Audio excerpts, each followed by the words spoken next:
Commission সিদ্ধান্ত নিয়েছে, সেই সিদ্ধান্তটা আমি আপনাদেরকে জানিয়ে দিচ্ছি।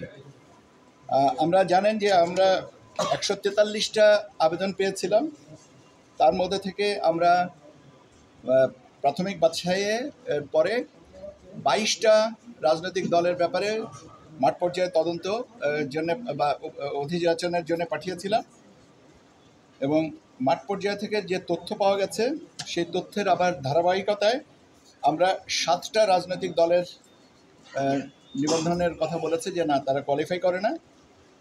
একটা রাজনৈতিক দলের বিষয়ে আপনার বাংলাদেশ নেজামে ইসলাম পার্টি, তাদের ব্যাপারে মাননীয় হাইকোর্টের দায়েরকৃত রিট একটা আবেদন রায় প্রাপ্তির পরে এটা সিদ্ধান্ত নেওয়া হবে। এটা আর বাকি যেগুলো আছে 7টা দলের ক্ষেত্রে আমরা বলেছি যে না, তারা কোয়ালিফাই করেন না, মিনিমাম রিকোয়ারমেন্টকে ফুলফিল করেন না। আর এর ধারাবাহিকতায় পুনঃ তদন্ত করে আমরা যে সিদ্ধান্তে কমিশন এসছেন সেটা আমি বলছি যে আপনার রাজনৈতিক কর্মকাণ্ডের ধারাবাহিকতায় এবং অংশগ্রহণ অতীত নির্বাচন সংক্রান্ত ধারাবাহিকতায় 3টা দল প্রাথমিকভাবে বিবেচিত হয়েছিল: জাতীয় জনতা পার্টি, জাতীয় সমাজতান্ত্রিক দল, জাসদ শাহজাহান সিরাজ এবং বাংলাদেশ জাতীয় লীগ। কিন্তু পরবর্তীতে এটা অধিকতর যাচাই বাছাই লক্ষ্য করা গেছে যে তাদের কার্যক্রমের ধারাবাহিকতা নাই, সেই জন্য 3টাকেও বাতিল করা হচ্ছে।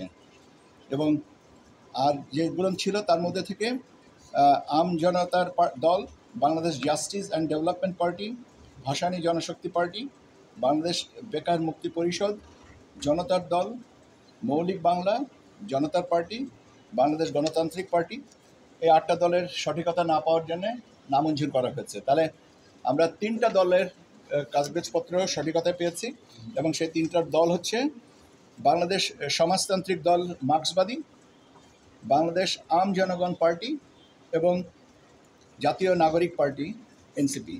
এই 3টা দলের ব্যাপারে এই নতুন প্রার্থিত নিবন্ধনের বিষয়ে এটা কমিশন মনে করেছেন যে এই 3টা দল রাজনৈতিক দল হিসেবে নিবন্ধন পেতে পারেন, এবং তাদের ব্যাপারে আগামীকাল পত্রিকায় আমরা বিজ্ঞপ্তি দিব যাচাই বাছাইয়ের জন্যে, অভিমতের জন্যে, এবং 12 তারিখের ভিতরে আমরা এই অভিমতগুলোর সময়সীমা, জনসাধারণের সময়সীমা নির্ধারণ করে দিচ্ছি, এবং এই নির্ধারিত সময়সীমার মধ্যে যে তথ্য পাওয়া যাবে সেটা পর্যালোচনা করে চূড়ান্ত সিদ্ধান্ত নেওয়া হবে।